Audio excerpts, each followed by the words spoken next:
And we are back, folks, on the Michigan Insider, michigan.247sports.com. I'm Alejandro Zúñiga here with the latest edition of Behind Enemy Lines.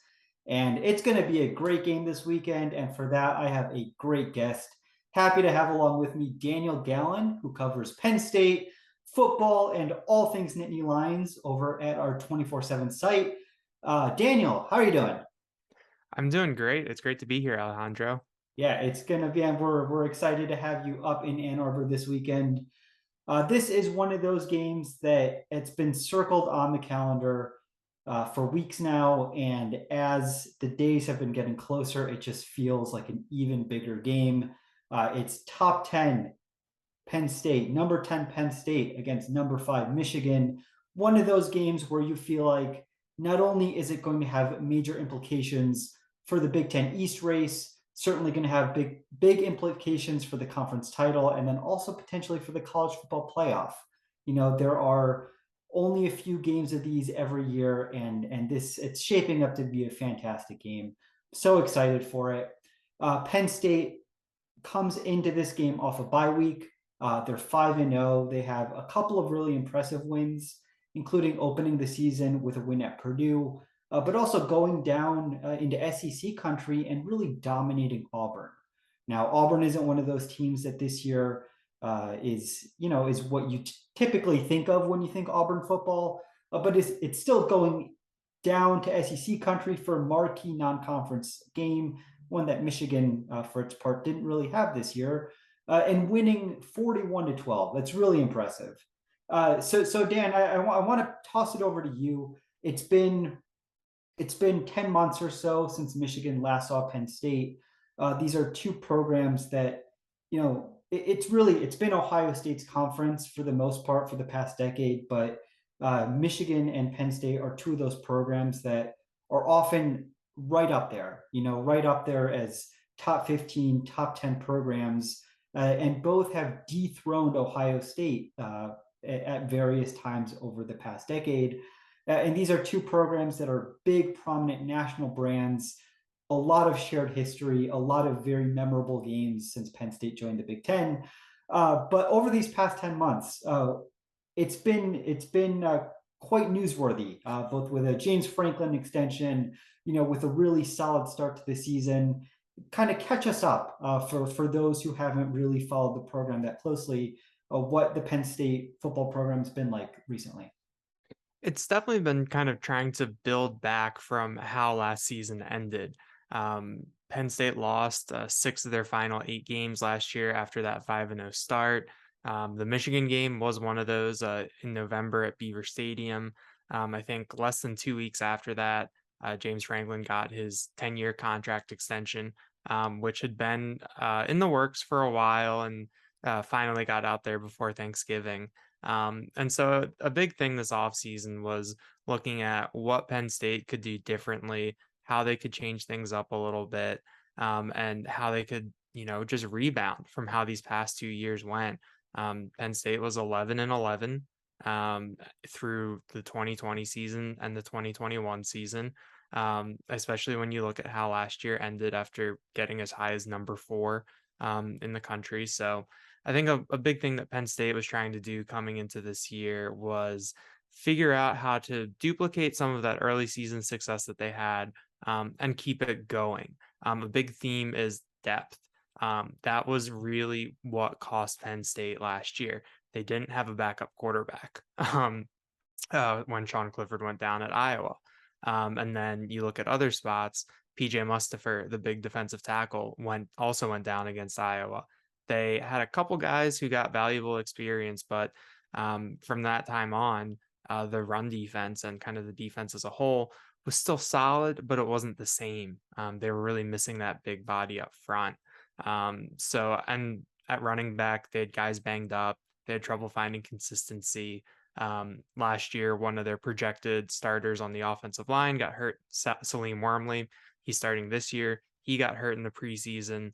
That kind of set the offensive line back a little bit.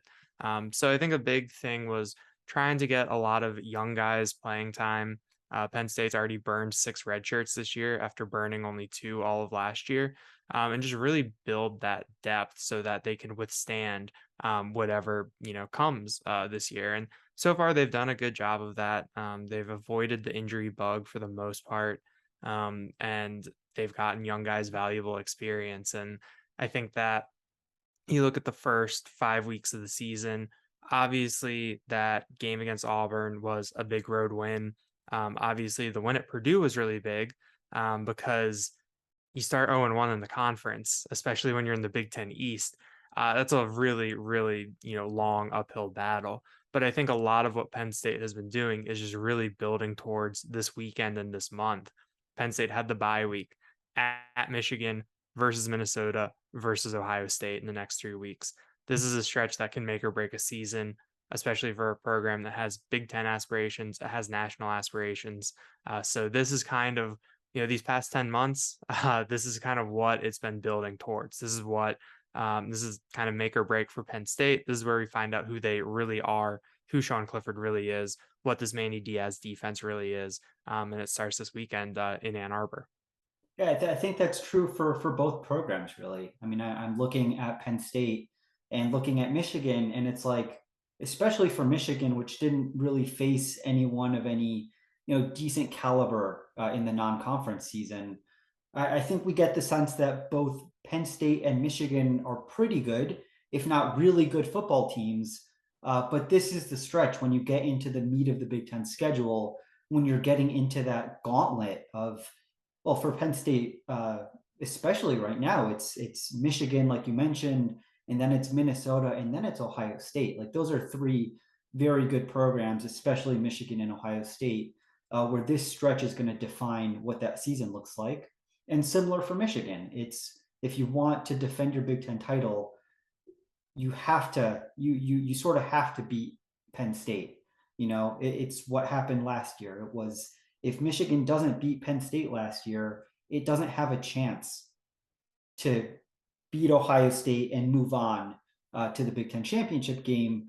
So this is really, it's one of those really, really special games. I think Michigan, as an athletic department, has really leaned into it. If you're coming to the game this weekend, Daniel, I know you are, but it's a maze out. Number one, there's going to be a flyover. They're welcoming the 1997 national championship team, which, by the way, had a really memorable win over Penn State and Ohio State. They're welcoming them back to celebrate the 25th anniversary of their national title. They're rededicating the Michigan Stadium tunnel after Lloyd Carr. So a lot, it's Michael Phelps is going to be the honorary captain.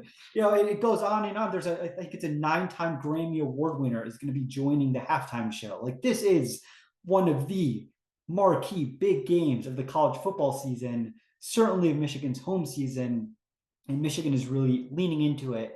It's part of the reason I'm so excited. I can't stop smiling thinking about it because, like, let's be honest, having gone to UConn, Colorado State, and Hawaii as home games, I just get this energy, even though it's only Wednesday as we're recording this.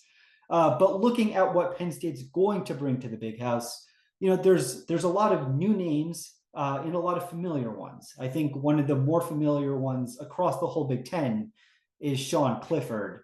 He's a guy that I think it's easy, as if you're a Michigan fan, to look at like a rival's quarterback and not like them.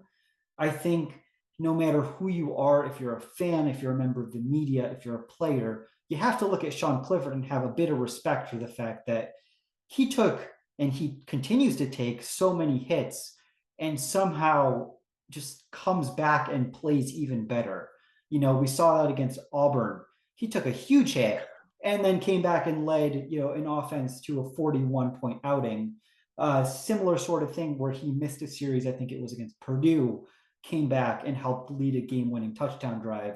So he's the leader of the offense, but then there's a couple of young running backs behind an offensive line that has improved. And I think that's really, when you look at Penn State this year, there's a running game where there wasn't one last year.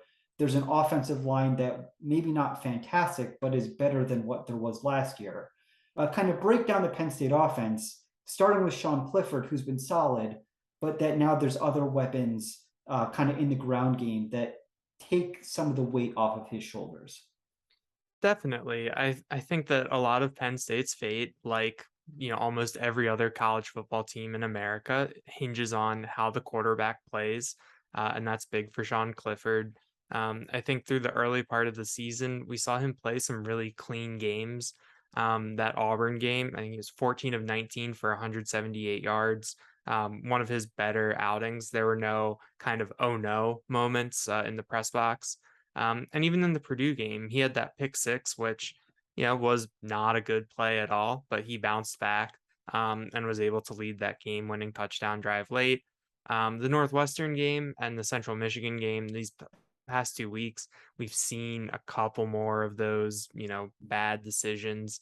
He had one interception against Northwestern, which was just his second of the year. Should have had at least one more, but got helped out by some rain and the defensive backs of Northwestern. So I think it all starts with Sean Clifford. Kind of like it's the thing where it seems like a cop out, but it's hard to play college football. It's hard to be a quarterback in college football, and I think Sean Clifford is a perfectly fine quarterback.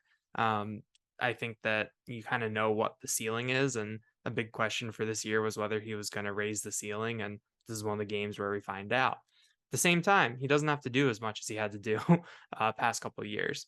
The two young running backs, freshman Nick Singleton, 5-star from Pennsylvania, and Katron Allen, a 4-star out of Virginia by way of IMG Academy, they've really, really boosted what Penn State is able to do. Singleton is averaging 7.3 yards per carry. He has 5 touchdowns. He is the home run threat that Penn State has not had in since 2019. Singleton can get to the edge. He can outrun defensive backs. Him just running away, the visual of him running away from SEC defensive backs at Auburn was something that Penn State hasn't seen in a long time. And he is a very violent runner. He can run over you. He can get some tough yards. I think that there are still some freshman issues with him trying to bounce it to the outside, a lot of running horizontal instead of north south.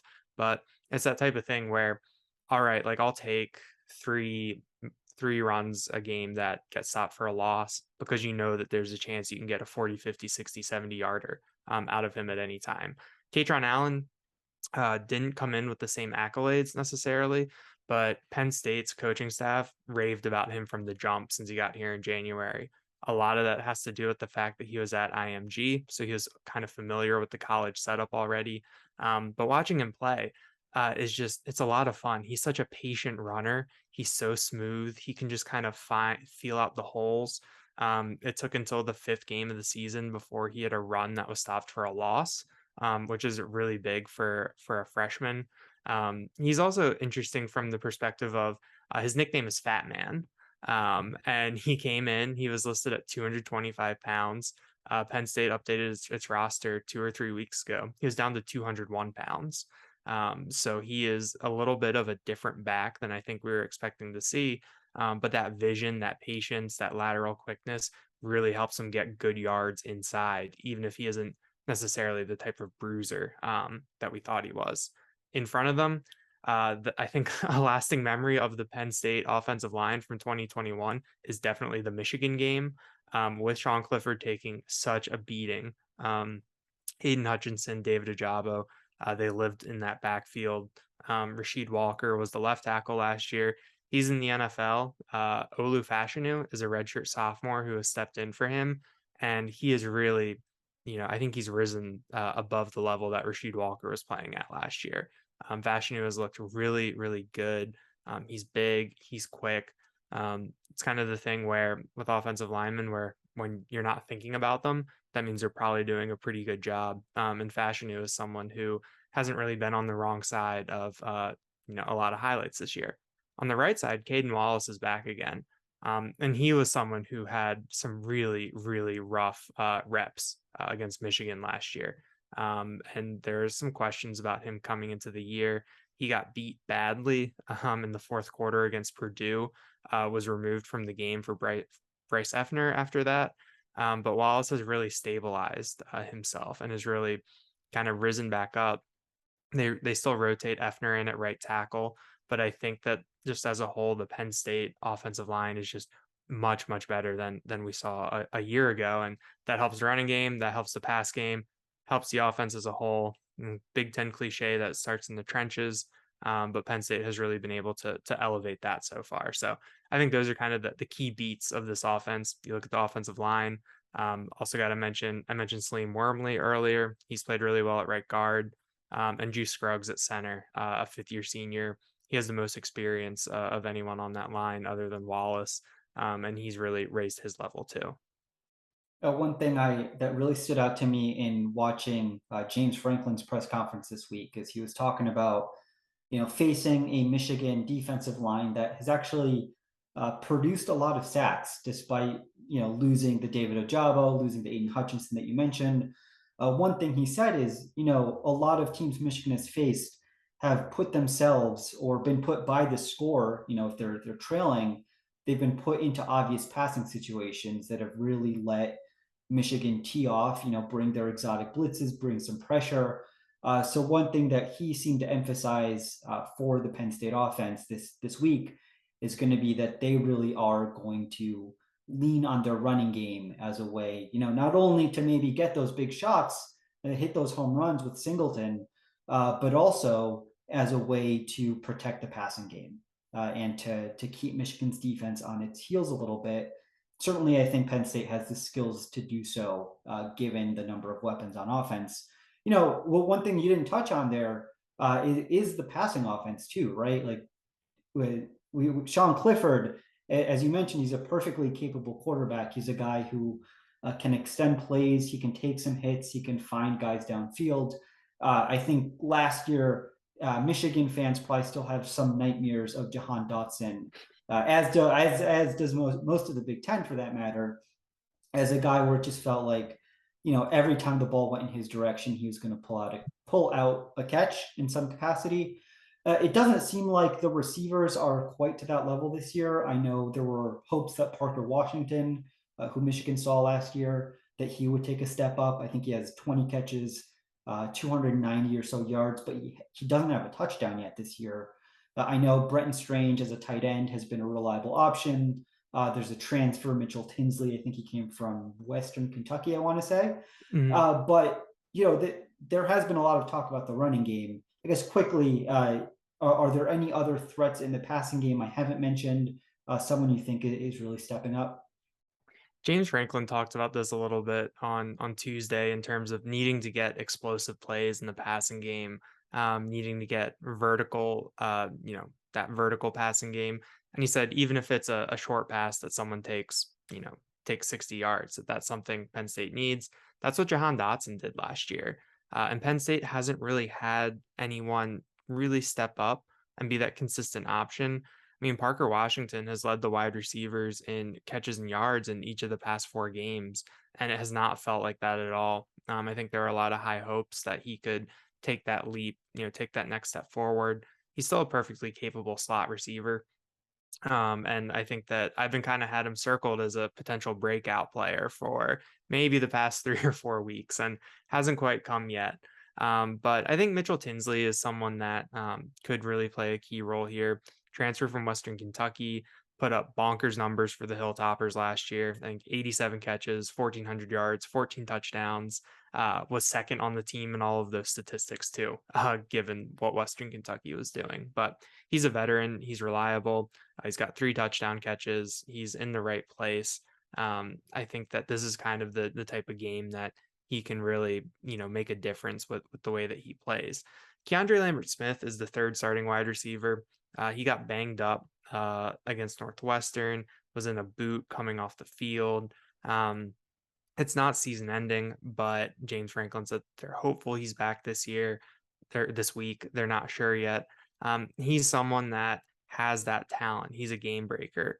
Against Purdue, he had a 29-yard touchdown catch where caught a slant over the middle and then just accelerated and ran away from everyone. Last year, he was kind of the only vertical threat they had in the passing game outside of Dotson. He's just wildly inconsistent. Has been plagued by the drops in some really bad cases this year. So we might not see him on Saturday. And then at that point, You're looking at redshirt freshman Trey Wallace, who has been all potential this year. We've heard really, really good things about him, but hasn't really come over to the field. 7 catches, 86 yards. And Omari Evans is a true freshman. His red shirt is burned. He's got 4.3 speed. He can be someone who takes the top off the defense, but that's someone who is really young. So you're kind of in wait and see there. So the passing game is, you lose Jahan Dotson, and I think that the thoughts was going to be that, all right, like we're not going to replace Jahan Dotson with just one guy. We're really going to need to, go down the depth chart. I think James Franklin said that they had the potential to be too deep at all three spots, but they haven't quite gotten a top six rotating through. So I'm really curious to see how that matchup works, because you're going to need some sort of big play. Brenton Strange has been great this year. I think that of any Penn State offensive player outside of like the offensive line as a unit, Strange is someone who's really raised the level of his game. He's got more yards and more touchdowns on fewer catches than he did all last year. He's really reliable. Clifford looks for him in the red zone. They use him in some unique ways, given that he is a de facto fullback at times. So I think Strange is someone who has kind of picked up that slack. But yeah, I mean, the Big Ten nightmares about Jahan Dotson. There's no one on this offense that really, in the passing game at least. I think Singleton can make you have some nightmares, but there's no one in this passing game that really is that threat, is that dangerous right now. Previewing the top 10 matchup between the Nittany Lions and the Wolverines this Saturday afternoon, big noon Saturday, a Mazo at Michigan Stadium. We just finished talking in depth about the Penn State offense. Want to change gears here and talk about the defense. Nittany Lions, they're led by first-year defensive coordinator in Manny Diaz. Well, not first-year defensive coordinator, but first year with the program anyway, following a stint down in Miami. Defensive line is led by veteran nose tackle in PJ Mustipher, who has come back from an injury and seems to be playing at a high level. And then a player who really stood out to me, well, stood out in a bad way, maybe the first week against Purdue. This is Abdul Carter, a freshman linebacker who, on his, I believe it was the very first snap of his college career, committed a somewhat dubious, but still penalized targeting call that he was ejected from the game. But he's a guy who's really impressed me. He's a hard hitting, very fast, very good instincts for a linebacker, and has looked, a true freshman linebacker. That's a tough position. He's looked pretty good at it. In terms of the Penn State defense, Daniel, I guess if you could give us just a quick overview, what's it looked like under Manny Diaz? I know there are a lot of big names, some that I just mentioned. Also want to throw out there Joey Porter Jr., who's a familiar name across the Big Ten. Does it look much different than last year? It does seem much like any year. When you're facing Penn State, you're expecting a lot of really good athletes, a very strong secondary. And this year, Penn State has also been really strong up front. It's definitely a lot different than what we've seen in the past. Brent Pry had been working with James Franklin dating back to their Vanderbilt days. And so you had 11 years of data of what the Penn State defense looked like under Brent Pry, or what a James Franklin defense looked like under Brent Pry, the 8 years at Penn State. And it was pretty similar. You were going to get a 4-3, where sometimes they would rotate a nickel in for the Sam linebacker, but not a lot of blitzes, trying to get pressure with that front four, and you kind of knew what you were going to get from the personnel. Not a lot of, I don't want to say not a lot of creativity, but they just knew what they were good at and they rolled with it. When they brought in Manny Diaz, a big selling point was that he ran he used similar personnel to what Penn State already had. I think for a program like Penn State, that was a big emphasis especially given how they've recruited on the defensive side of the ball. There's some really good athletes, some very highly regarded guys on that side. So they wanted to keep some continuity there. But the one thing that has really impressed me with Manny Diaz is the willingness to mix and match personnel. There's a lot of questions about the safety battle to replace Jaquan Brisker. Zakee Wheatley, Keaton Ellis, Jalen Reed, a Detroit guy, were the three guys that were vying to start next to Jair Brown. and they all bring something different. They're all, very solid. They all could have won the starting job. And so you were kind of like, all right, how's that going to work out?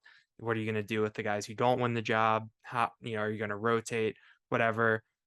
Penn State just puts all four of them on the field. That's kind of what they've used their depth on the back end. They were rolling with this 7 defensive back package for a while called Prowler, where Jair Brown would line up essentially as a middle linebacker. After a couple weeks, they modified that to 6 defensive backs, and they're putting Abdul Carter out there next to Curtis Jacobs, which arguably gives you your 2 best athletes at linebacker on the field at the same time, even though on a traditional depth chart, they play the same position. So Manny Diaz has really shown a willingness to get guys on the field, to get them into good positions and let them make plays. I think Carter is a huge example of that, where they're letting him get in there. He's making plays. He's making the most of it. And in a recruiting class that had 3 5-stars, Drew Aller, the quarterback, Nick Singleton, the running back, Denai Dennis Sutton, the defensive end, Abdul Carter has probably been the most talked about, of these guys. Obviously, Nick Singleton has been the most productive, but Carter is the one who I think has surprised people the most, and has really, really raised the ceiling on his career. So there's a lot of guys on this team. They've recruited well. They're going to play a ton, a ton of guys. They go 5 deep at cornerback. I mentioned they're playing all 4 safeties. They'll go 6 deep, even sometimes 7 deep at linebacker. Same thing up front. I think they can go 8 deep, maybe 9 deep with some of the guys they've gotten back on the defensive line. So you're going to see a lot of bodies rotated through. And I think against a team like Michigan that plays physical, can grind you out sometimes, I think that's something that can bode well for Penn State. Yeah, that should be very interesting, and that's something that Michigan likes to do as well in terms of rotating players out. Michigan, especially on its defensive line with its edge position, has been able to rotate pretty heavily, and in a way, almost the defensive line wears down the offensive line by the end of the game because I think back to the Indiana game last week, and in fact I asked Michigan's defensive line coach Mike Elston about this today, like, did you feel like you were wearing down their offensive line because you were able to rotate and they were just keeping their 5 same offensive linemen? And he said, well, yeah, basically we've got fresh bodies in all the time. And certainly sounds like that's something that Penn State is doing this year under Manny Diaz, is not only fresh bodies, but also being a little bit more creative in putting their best athletes, their best players out there, even if, the label next to their name, the position label next to their name might make you think that they don't belong on the field at the same time. Well, all right. I'm very excited, Daniel, for this game, for you to be at Michigan Stadium this weekend.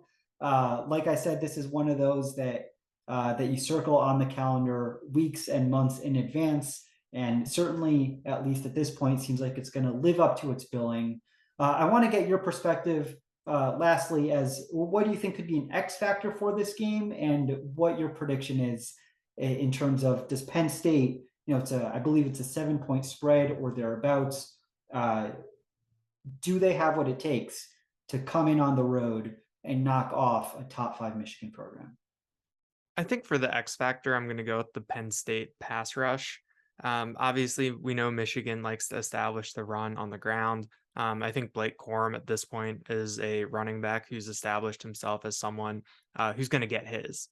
He's going to get yards. He's going to make plays. You can try to limit that. And I think Penn State will do a good job of limiting that. But I look to the pass rush, especially against a younger quarterback like JJ McCarthy, who has a lot of talent, who has some athleticism back there. But I want to see if Chop Robinson and Adisa Isaac can get after the quarterback. You look at Penn State's sack numbers. Denai Dennis Sutton, the freshman, leads the team with 3 sacks. 2 of those are in the 4th quarter against Central Michigan. 1 of those was in the 4th quarter against Auburn. Second on the team in sacks is Johnny Dixon. He's a cornerback. Penn State doesn't have a defensive lineman who has multiple sacks this season. And so I think Chop Robinson is someone who just kind of always is around the ball and always affects the game. And you'll look at his stat line at the end of the game, and it's just like 1 tackle, 1 quarterback hit, 1 tackle for loss. And it feels like he does a lot more. I think if he can consistently get onto the stat sheet, I think that can bode well. Similarly with Adisa Isaac, he leads the team in tackles for loss with 4.5. So he's been around the ball a lot, but he tore his Achilles last offseason. And so he missed all last year and has been coming back. And he's talked a lot about learning to trust himself and trying to get back 100% healthy. But I think if Adisa Isaac and Chop Robinson can get off the edge, can get after JJ McCarthy, try to force some mistakes from a younger quarterback, I think that could bode well for Penn State, especially because we haven't really seen the Penn State pass rush have one of those games yet this year. So that's what I'm looking at for the X factor. And then final score, I think it's going to be close. I was very surprised to see such a big number at 7 points, especially given how Penn State has played Big Ten competition in the past. Last year, they lost 5 games during the regular season. All 5 of them were by single digits, and the only one that was a 2-score game was a 9-point loss to Ohio State. This was a 4-point game last year. So I think Penn State will hang around. But a big theme with this team this year at a lot of positions, especially the offensive line, is that they have to prove it. That you don't win these things on paper. You don't win these things with what you're saying in the press conference. You got to go out and show it.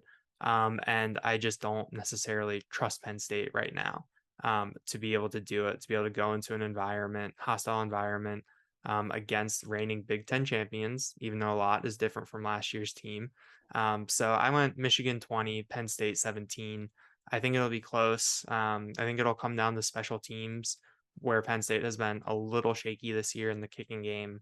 But I see Michigan staying undefeated and Penn State trying to figure out, all right, what is our path moving forward, to the top of the Big Ten East after this weekend.